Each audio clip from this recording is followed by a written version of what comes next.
ಬೆಂಗಳೂರಿನಲ್ಲಿ ಐತಿಹಾಸಿಕ ಕರಗ ಮಹೋತ್ಸವ. ದ್ರೌಪದಮ್ಮನ ದರ್ಶನಕ್ಕೆ ಸಹಸ್ರಾರು ಭಕ್ತರು ಬಂದಿದ್ರು.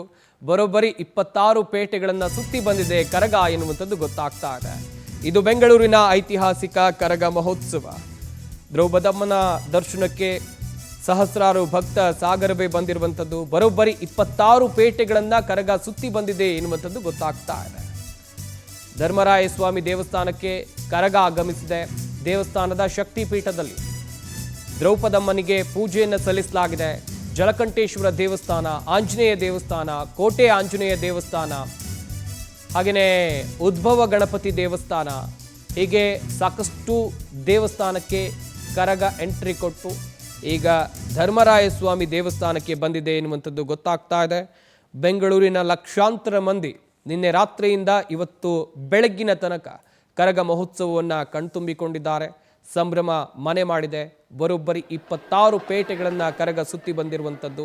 ನಿನ್ನೆ ಮಧ್ಯರಾತ್ರಿಯಿಂದ ಇವತ್ತು ಬೆಳಗ್ಗಿನ ತನಕ ಎಷ್ಟೋ ಜನ ಬೆಂಗಳೂರಿನ ಬೀದಿಗಳಲ್ಲಿ ಕಾಯ್ತಾ ಇದ್ರು. ನಾವು ಕೂಡ ಕರಗವನ್ನು ನೋಡಬೇಕು, ಕರಗವನ್ನು ಕಣ್ತುಂಬಿಕೊಳ್ಬೇಕು, ಈ ಐತಿಹಾಸಿಕ ಕ್ಷಣವನ್ನು ಕಣ್ತುಂಬಿಕೊಳ್ಬೇಕು ಅಂತೇಳಿ ಕಾಯ್ತಾ ಇದ್ರು. ಅವರೆಲ್ಲರಿಗೂ ಕೂಡ ಕರಗದ ದರ್ಶನವಾಗಿದೆ. ನೋಡ್ತಾ ಇರಬಹುದು ನೀವು ಕೂಡ ದೃಶ್ಯಾವಳಿಗಳಲ್ಲಿ. ಧರ್ಮರಾಯ ಸ್ವಾಮಿ ದೇಗುಲ ಬೆಂಗಳೂರಿನ ದೃಶ್ಯಾವಳಿಗಳು. ಸಹಸ್ರಾರು ಭಕ್ತರು ಬೆಳಗ್ಗೆ ಬಂದು ದೇವರ ದರ್ಶನವನ್ನು ಪಡೆದಿದ್ದಾರೆ. ಇನ್ನೊಂದು ಕಡೆಯಲ್ಲಿ ರಾತ್ರಿ ಇಡೀ ಕೂಡ ಬೀದಿಗಳಲ್ಲಿ ನಿಂತು, ಸಾಕಷ್ಟು ಬೀದಿಗಳಲ್ಲಿ ಕರಗ ಏನು ಸಂಚಾರ ಮಾಡುತ್ತೆ ಆ ಬೀದಿಯಲ್ಲಿ ನಿಂತು ದೇವರ ದರ್ಶನವನ್ನು ಪಡೆದಿದ್ದಾರೆ. ಇದು ಬೆಂಗಳೂರು ಕರಗದ ದೃಶ್ಯಾವಳಿಗಳು. ಸಹಸ್ರಾರು ಭಕ್ತರು ಬಂದಿರುವಂಥದ್ದನ್ನು ನೋಡ್ತಾ ಇದ್ದೀರಿ. ಇದು ಧರ್ಮರಾಯ ಸ್ವಾಮಿ ದೇಗುಲ.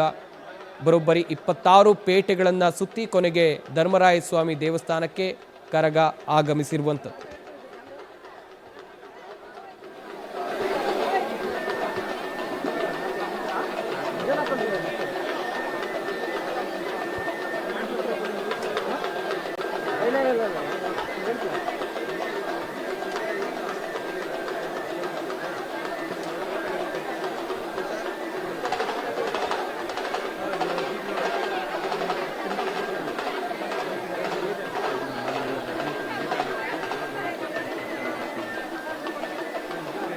ಗಮನಿಸ್ತಾ ಇರಬಹುದು ಬೆಂಗಳೂರಿನ ಕರಗದ ದೃಶ್ಯಾವಳಿಗಳನ್ನು. ಐತಿಹಾಸಿಕ ಕರಗದ ಮಹೋತ್ಸವ 26 ಪೇಟೆಗಳನ್ನು ಸುತ್ತಿ ಕೊನೆಗೆ ಧರ್ಮರಾಯ ಸ್ವಾಮಿ ದೇವಸ್ಥಾನಕ್ಕೆ ಕರಗ ಆಗಮಿಸಿದೆ. ನಾನಾಗಲೂ ಕೂಡ ಹೇಳ್ತಾ ಇದ್ದೆ, ಬೆಂಗಳೂರಿಗರ ಪಾಲಿಗೆ, ಬೆಂಗಳೂರಿನ ಮೂಲ ನಿವಾಸಿಗಳ ಪಾಲಿಗೆ ಕರಗ ತುಂಬ ವಿಶೇಷ. ಹಳೆ ಬೆಂಗಳೂರಿನಲ್ಲಿ ಕರಗದ ವೈಭವ ಕಳೆಗಟ್ಟಿತ್ತು. ವಿವಿಧ ದೇವಸ್ಥಾನಕ್ಕೆ ಕರಗ ತೆರಳಿ ಕೊನೆಗೆ ಧರ್ಮರಾಯ ಸ್ವಾಮಿ ದೇಗುಲಕ್ಕೆ ಬಂದಿರುವಂಥದ್ದು. ಸಾಕಷ್ಟು ಭಕ್ತಾದಿಗಳು ಕೂಡ ಕಾದು ಕುಳಿತಿದ್ರು ಕರಗ ಎಷ್ಟೊತ್ತಿಗೆ ಬರುತ್ತೆ ಅಂತೇಳಿ. ಇನ್ನೊಂದು ಕಡೆಯಲ್ಲಿ ಪ್ರಸಾದ ಕೂಡ ಬಂದಿರುವಂಥ ಸಹಸ್ರಾರು ಭಕ್ತರಿಗಾಗಿ ಪ್ರಸಾದದ ವ್ಯವಸ್ಥೆಯನ್ನು ಕೂಡ ಮಾಡಲಾಗಿದೆ. ನೋಡ್ತಾ ಇರ್ಬೋದು ನೀವು ಕೂಡ ಯಾವ ರೀತಿಯಾಗಿ ಪ್ರಸಾದ ರೆಡಿ ಆಗ್ತಾ ಇದೆ ಅಂತೇಳಿ. ಸಾಕಷ್ಟು ಭಕ್ತಾದಿಗಳು ನಿನ್ನೆ ರಾತ್ರಿಯಿಂದ ಇವತ್ತು ಬೆಳಗಿನ ತನಕ ಕರಗದ ಜೊತೆಯಲ್ಲೇ ಇದ್ದಾರೆ. ಕರಗ ಯಾವುದೆಲ್ಲ ಪೇಟೆಗಳಿಗೆ ಹೋಯಿತು, 26 ಪೇಟೆಗಳಿಗೆ ಹೋಯಿತು, ವಿವಿಧ ಬೀದಿಗಳಿಗೆ ಹೋಯಿತು, ಅಲ್ಲೆಲ್ಲವೂ ಕೂಡ ಭಕ್ತಾದಿಗಳಿದ್ದರು. ದೇವಸ್ಥಾನದ ಮುಂಭಾಗದಲ್ಲೂ ಕೂಡ ಸಾಕಷ್ಟು ಭಕ್ತಾದಿಗಳು ಸೇರಿದ್ದಾರೆ. ಅವರೆಲ್ಲರಿಗೂ ಕೂಡ ಪ್ರಸಾದದ ವ್ಯವಸ್ಥೆ ಇದೆ.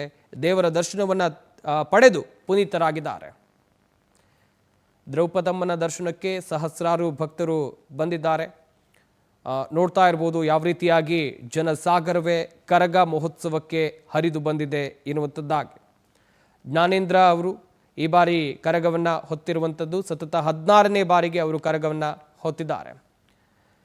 ಇನ್ನು ಧರ್ಮರಾಯ ಸ್ವಾಮಿ ದೇಗುಲದಿಂದ ನಮ್ಮ ಪ್ರತಿನಿಧಿ ರೂಪೇಶ್ ಬೈಂದೂರು ನೇರ ಸಂಪರ್ಕದಲ್ಲಿ ಜಾಯ್ನ್ ಆಗ್ತಾ ಇದ್ದಾರೆ. ರೂಪೇಶ್, ಕರಗ ಅಂತೇಳಿದರೆ ಬೆಂಗಳೂರಿಗರ ಪಾಲಿಗೆ ನಿಜಕ್ಕೂ ಕೂಡ ಸಂಭ್ರಮ. ನಿನ್ನೆ ರಾತ್ರಿಯಿಂದ ಇವತ್ತು ಬೆಳಗಿನ ತನಕ 26 ಪೇಟೆಗಳು, ವಿವಿಧ ಬೀದಿಗಳನ್ನು ಸಾಗಿ ಈಗ ಧರ್ಮರಾಯ ಸ್ವಾಮಿ ದೇಗುಲಕ್ಕೆ ಕರಗ ಬಂದಿರುವಂಥದ್ದು. ಯಾವ ರೀತಿಯಾಗಿದೆ ಸಂಭ್ರಮ ಅಲ್ಲಿ? ಸಂಪತ್ತು ಕರಗ ಯಾಕಂತ ನಿನ್ನೆ ಮಧ್ಯರಾತ್ರಿ 2:10 ಕರಗ ಶಕ್ತಿಯೋತ್ಸವ ಆರಂಭವಾಗಿತ್ತು. ಮೊದಲಿಗೆ ದೇವಸ್ಥಾನದಿಂದ ಕರಗ ಶಕ್ತಿಯೋತ್ಸವ ಹೊರಟಿತ್ತು. ಇಲ್ಲಿ ಮೊದಲು ದೇವಸ್ಥಾನದ ಆವರಣದಲ್ಲಿ ಎಲ್ಲವೂ ಕೂಡ ಆವರಣದಲ್ಲೇ ಈಗ ಒಂದಿಷ್ಟು ವಿಧಾನಗಳೆಲ್ಲವೂ ಕೂಡ ಆಯಿತು, ಪೂಜೆಗಳಾಯಿತು. ಹೀಗಾಗಿ ಅಲಂಕಾರ ಸಹಿತವಾಗಿ ಕರಗ ಹೊರಟು ನಗರದ ಪ್ರಮುಖವಾಗಿರ್ತಕ್ಕಂಥ ಬೀದಿ, ಯಾಕಂತ 26 ಬೀದಿಗಳಲ್ಲಿ ರಸ್ತೆಗಳಲ್ಲಿ ಕರಗ ತಿರುಗಿ ಇಲ್ಲಿ ಮಸ್ತಾನ ದರ್ಗಾ ಇರಬಹುದು, ಅದೇ ರೀತಿ ಅಣ್ಣಮ್ಮ ದೇವಸ್ಥಾನ, ಕೋಟೆ ಆಂಜನೇಯ ಸ್ವಾಮಿ ದೇವಸ್ಥಾನ ಸೇರಿ ಚಿಕ್ಕಮ್ಮ ದೇವಸ್ಥಾನ ಸೇರಿ ಹಲವಾರು ಕರಗ ಹೋಗಿತ್ತು. ನೀವು ದಶಾವಳಿ ತೋರಿಸ್ತಾ ಹೋಗ್ತೀವಿ. ಈಗ ದೇವಸ್ಥಾನದ ಆವರಣಕ್ಕೆ ಕರಗ ಬಂದು ಇಲ್ಲಿಂದ ಈಗ ಕಾಟನ್ ಪೇಟೆಯಲ್ಲಿ ಇರತಕ್ಕಂತ ದೇವಸ್ಥಾನಕ್ಕೆ ಈ ಒಂದು ಕರಗ ಕರಗ ಹೋಗಿದೆ. ಇನ್ನೇನು ಕೆಲವೇ ಕ್ಷಣ ಅಂದ್ರೆ 10-20 ನಿಮಿಷದಲ್ಲಿ ಕರಗ ಬರುತ್ತೆ. ಕರಗ ಬಂದಾಗ ಈ ಕರಗ ಸಂಪನ್ನಗೊಳ್ಳುತ್ತೆ ಅಂತ ಹೇಳ್ಬಹುದು. ಒಟ್ಟಾರೆಯಾಗಿ ಮಧ್ಯರಾತ್ರಿ, ಯಾಕಂತೇಳಿ 2 ಗಂಟೆಯಿಂದ ಇಲ್ಲಿಯವರು ಕೂಡ ಕರಗವನ್ನ ಪೂಜಾರಿ, ಅರ್ಚಕ ಜ್ಞಾನೇಂದ್ರ ಅವರು ಹೊತ್ತಿದ್ದಾರೆ. ಹೀಗಾಗಿ ಈಗ ದೊಡ್ಡ ಪ್ರಮಾಣದಲ್ಲಿ, ಯಾಕಂದ್ರೆ ರಾತ್ರಿ ಮಧ್ಯರಾತ್ರಿ ಆಗಿರುವಂತ ಕಾರಣ ಅಂದರೆ ಇತ್ತು. ಹೀಗಾಗಿ ಹೆಚ್ಚು ಕೆಲವೊಂದು ಜನಕ್ಕೆ ಒಳಗಡೆ ಬರ್ಲಿಕ್ಕೆ ಸಾಧ್ಯ ಆಗಿರಲಿಲ್ಲ. ಹೀಗಾಗಿ ಈಗ ಸಾಕಷ್ಟು ಜನ ದೇವಸ್ಥಾನದ ಹೊರಭಾಗದಲ್ಲಿ ದೇವಿಯ ದರ್ಶನವನ್ನು ಮಾಡ್ಕೊಳ್ಬೇಕು, ಅದಕ್ಕೋಸ್ಕರ ಕಾಯ್ತಿರೋದನ್ನು ಕೂಡ ಗಮನಿಸಿಕೊಂಡಿದ್ದೀರಿ. ಅದೇ ರೀತಿ ಕತ್ತಿ ಹಿಡಿದು ವೀರಕುಮಾರರು ದೇವಿಯ ರಕ್ಷಣೆಗೆ ಇದ್ದಾರೆ. ಅದೇ ರೀತಿಯಾಗಿ ಇಲ್ಲಿ ಅಲಗು ಸೇವೆಯನ್ನು ಕೂಡ ಮಾಡಿದ್ದನ್ನು ಕೂಡ ನಾವು ಗಮನಿಸಿಕೊಂಡಿದ್ದೇವೆ. ಅದೇ ರೀತಿಯಾಗಿ ಇವತ್ತು ದೇವಿ, ಯಾಕಂತ ಹೇಳಿದ್ರೆ 3 ದಿನಗಳ ಕಾಲ ಈ ಒಂದು ಭಕ್ತರ ಕೋರಿಕೆ ಮೇರೆಗೆ ದೇವಿ ಭೂಲೋಕದಲ್ಲಿ ಅಂದ್ರೆ ಈ ಒಂದು ಕರಗದಲ್ಲಿ ನೆಲೆಸಿರ್ತಾಳೆ.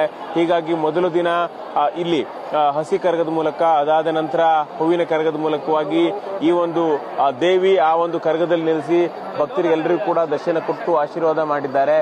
ಇಲ್ಲಿ ಇವತ್ತಿಗೆ ಈ ಒಂದು 3 ದಿನಗಳ ಕಾಲ ಈ ಒಂದು ಭೂಲೋಕದ ಯಾತ್ರೆ, ದೇವಿ ಯಾತ್ರೆ ಕೊನೆಗೊಳ್ಳುತ್ತೆ. ಮತ್ತೆ ಪುನಃ ಸ್ವರ್ಗಲೋಕಕ್ಕೆ ದೇವಿ ಹೋಗ್ತಾಳೆ ಅನ್ನೋ ನಂಬಿಕೆ ಸಾಕಷ್ಟು ಜನ ಭಕ್ತರಲ್ಲಿದೆ.